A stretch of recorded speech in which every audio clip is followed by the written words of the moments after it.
हेमंते प्रथमे मासे नंद ब्रज कुमारिका। मेरे भाई बहन ध्यान दें, आप सब लोग कथा पर। संपूर्ण भागवत में दो प्रसंग ऐसे हैं कि जो कलियुगी दृष्टि रखते हैं जीव, वो कलियुगी दृष्टि वाले जीव सदैव उंगली उठाया करते हैं, आक्षेप लगाया। एक प्रसंग है भगवान का चीर हरण प्रसंग, और दूसरा कल श्रवण करेंगे आप रास का प्रसंग। जो कलियुगी जीव हैं वो कहा करते हैं सदैव, बोले भगवान का अवतार हुआ धर्म की स्थापना करने के ताई, और उस धर्म संस्थापक ने किसी स्त्री के वस्त्र क्यों चुराए।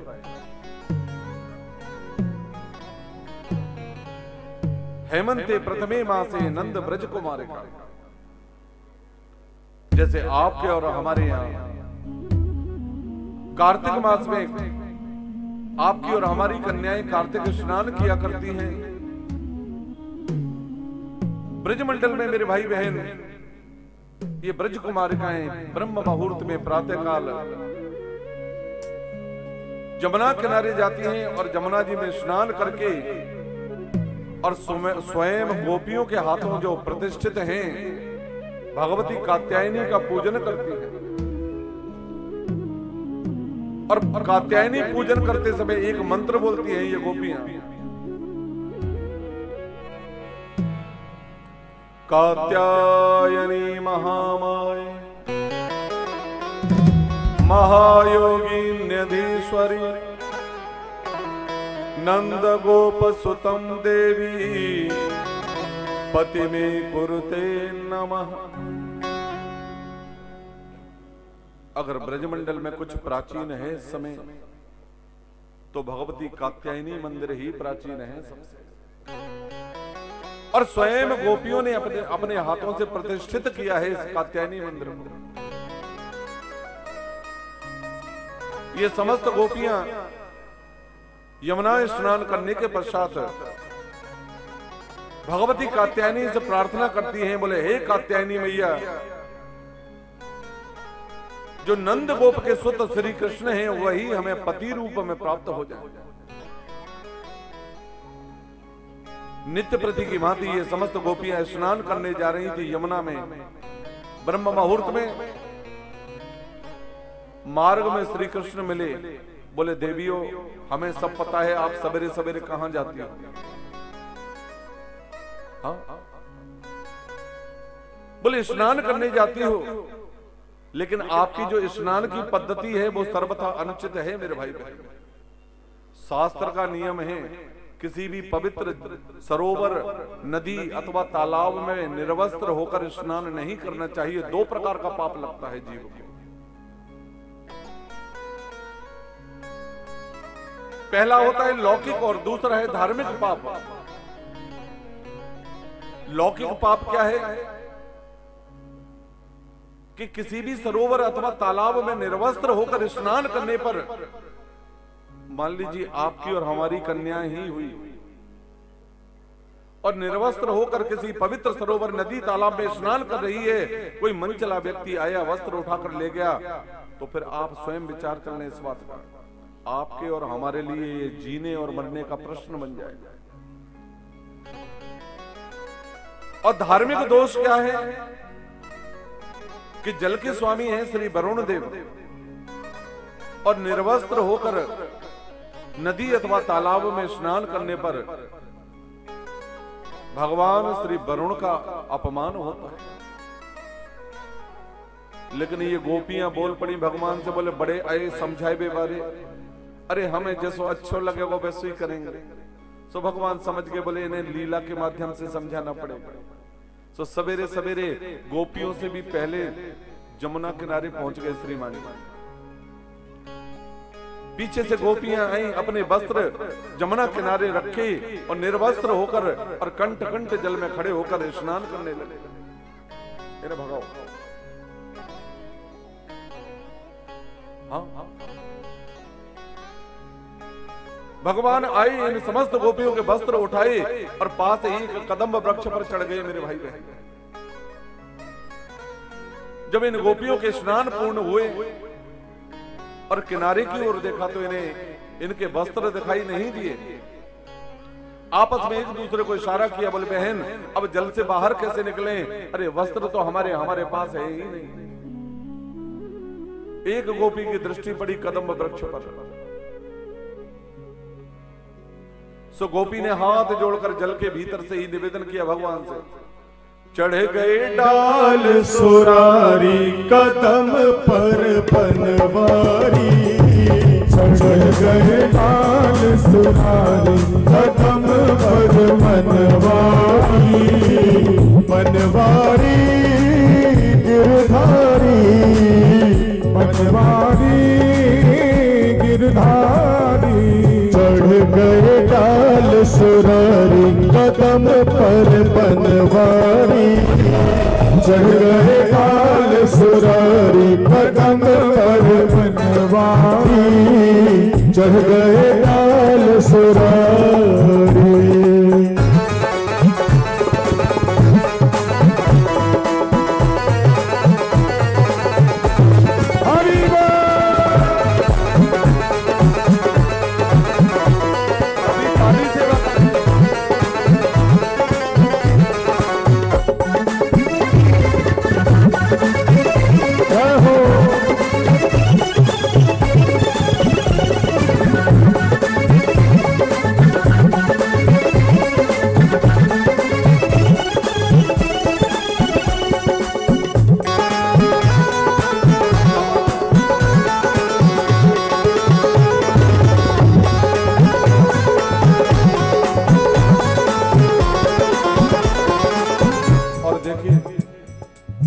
गोपियों ने निवेदन किया है भगवान, हमरो चीर हमें देव गाना, हमरो चीर हमें देव गाना, हमरो चीर हमें देव गाना, हमरो चीर हमें देव गाना। क्यों?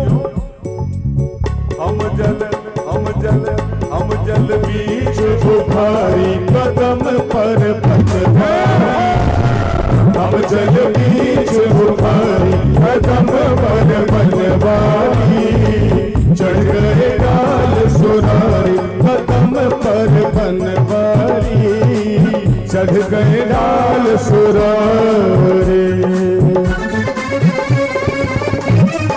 हरि बोल।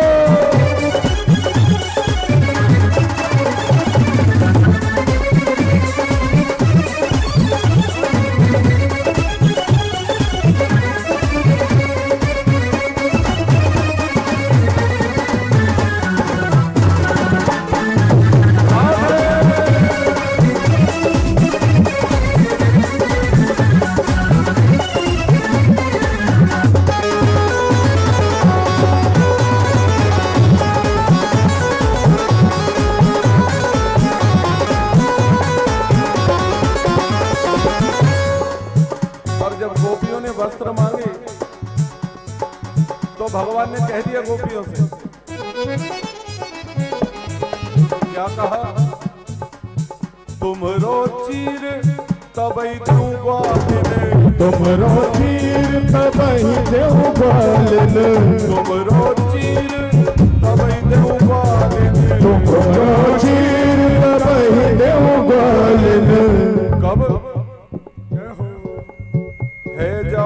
है जाओ जल से न्यारी कदम पर बनवारी, है जाओ जल से न्यारी कदम पर बनवारी, चढ़ गए डाल सुरारी पर बनवारी, चढ़ गए डाल सुरारी कदम पर बनवारी, चढ़ गए डाल सुरारी कदम पर बनवारी, चढ़ गए डाल सुरारी कदम पर बनवारी, चढ़ गए डाल सुरारी, चढ़ गए डाल सुरारी, चढ़ गए डाल सुरारी।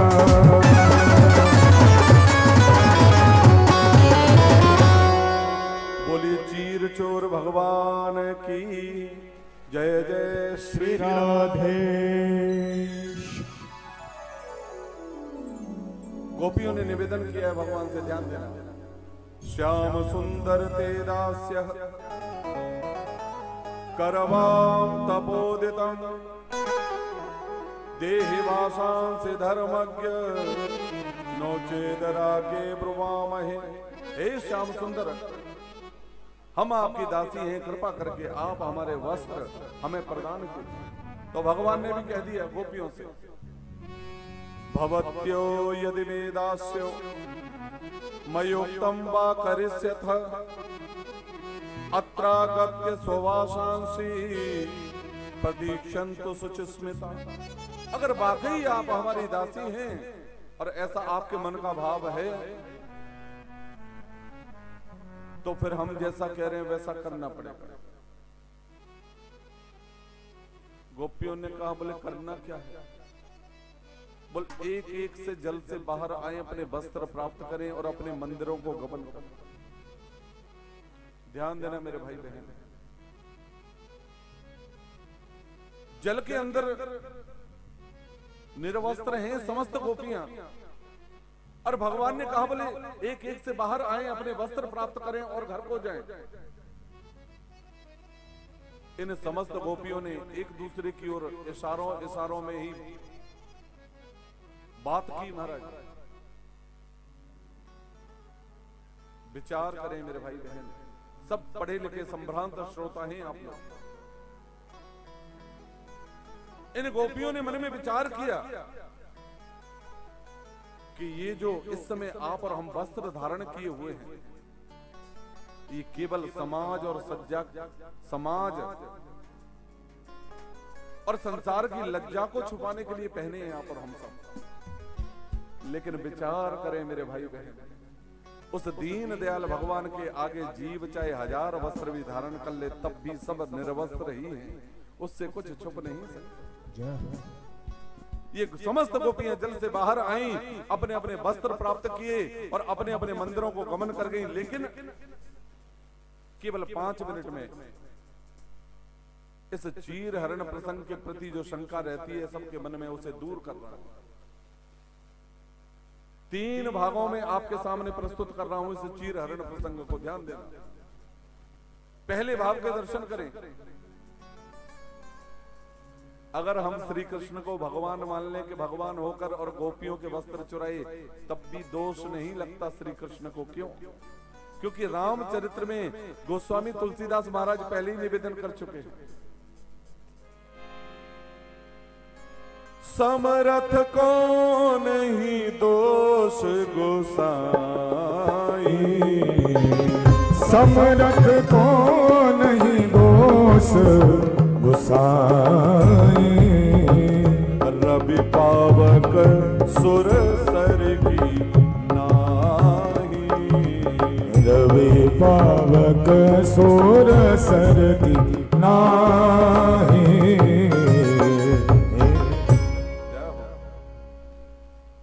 पहले ही रामचरित्र में स्पष्ट हो गया, बिल्कुल शांति के साथ सुनना।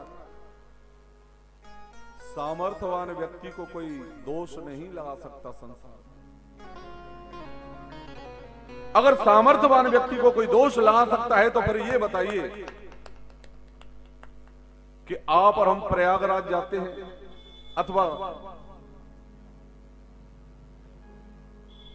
हरिद्वार जाते हैं और हर हर गंगे करके श्रद्धा भाव के साथ गंगा मैया में डुबकी भी लगाते हैं, गंगा जल का पान भी किया करते हैं। जबकि आप और हम सब जानते हैं कि हिंदुस्तान के जितने बड़े बड़े नगर हैं उनका सीवेज, जो गंदा पानी है वो गंगा मैया में ही प्रवाहित होता है। लेकिन क्या मैं आपसे पूछ रहा हूं इस धर्म मंच से, क्या वो सीवेज और गंदा पानी गंगा मैया में मिलने से गंगा मैया प्रदूषित हो सकती हैं? कदापि नहीं, क्योंकि वो आस्था का प्रतीक है। कल भी पवित्र थी, आज भी पवित्र हैं और चिरकाल तक गंगा मैया ऐसे ही पवित्र है। दूसरा उदाहरण, सूर्य भगवान उदित होते हैं और कलयुग में यदि कोई प्रत्यक्ष देवता जो दिखाई देते हैं वो भगवान सूर्य नारायण हैं, प्रत्यक्ष देवता हैं। सूर्य पूर्व दिशा से उदित होते हैं और सूर्य की जो प्रथम किरण होती है, चाहे वो मस्जिद के शिखर पर पड़े, चाहे मंदिर के शिखर पर पड़े, चाहे किसी अपवित्र स्थान पर पड़े, तो क्या वो सूर्य की किरण अगर अपवित्र स्थान पर पड़ी तो क्या भगवान सूर्य दूषित हो सकते हैं? कदापि। दूसरे भाव के दर्शन करें। यदि श्री कृष्ण को हम भगवान नहीं कुछ देर के लिए केवल साधारण मनुष्य मान लें और गोपियों के वस्त्र चुराने पर भगवान को फिर भी दोष नहीं लगता, कैसे? जिस समय श्री कृष्ण ने गोपियों के वस्त्र चुराए उस समय श्री कृष्ण की उम्र है केवल 5 वर्ष। अब 5 वर्ष का बालक स्त्री क्या होती है, पुरुष क्या होता है, काम क्या होता है, वो नहीं जानता मेरे भाई बहन, इसलिए भी श्री कृष्ण को कोई दोष नहीं लगता। और तीसरा भाव बड़ा अद्भुत और शास्त्रीय भाव है। कृष्ण कौन है? ईश्वर। गोपी कौन है? अविद्या। वस्त्र क्या है? कृष्ण कौन है? ईश्वर। गोपी कौन है? जीव। और वस्त्र क्या है? अविद्या। तो श्री कृष्ण ने जीव रूपी गोपियों के अविद्या रूपी वस्त्रों का हरण किया है, ना कि किसी लहंगा फरिया का हरण किया है। इसलिए भी मेरे ठाकुर को कोई दोष नहीं लगता मेरे भाई। जय जय।